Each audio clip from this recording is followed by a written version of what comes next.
Hello साथीहरू, तपाईहरूलाई आज म फेरि अर्को गुराँस देखाउँछु। यो चाहिँ पिङ्क हो। यो चाहिँ दार्जिलिङबाट ल्याइदिएको बहिनीले। यो चाहिँ म खान्छु पनि, यसलाई सुकाएर राख्छु अनि दबाई बनाउँछु। हेर्नुहोस् यति दामी छ। अस्ति चाहिँ रातो थियो आमाले ल्याउनु भएको, आजको चाहिँ पिङ्क छ। यसलाई म पहिला सजाउँछु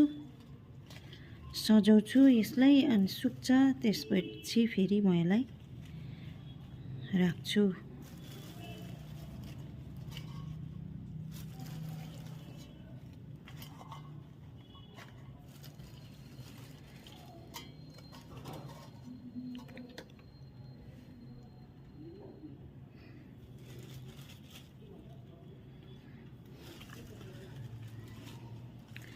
कस्तो राम्रो देखेको, फुल मात्रै रहेछ, डालो यसको डाली चाहिँ निकालेको रहेछ। फुलै फुल फुलै फुल। पिङ्क पनि यस्तो राम्रो देख्दो रहेछ। नजिकबाट देखाइदिउँ, यस्तो दामी देखिरहेछ। प्लास्टिकमा दिनभरि बन्द गरेको, गरमले ओइलिएछ।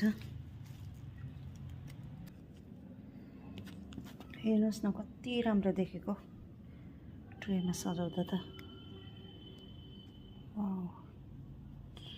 मलाई चाहिँ साह्रो मनपर्छ यसरी फुलेको फुलहरू चाहिँ। त्यही माथि गुराँस नेपालको राष्ट्रिय फुल होला।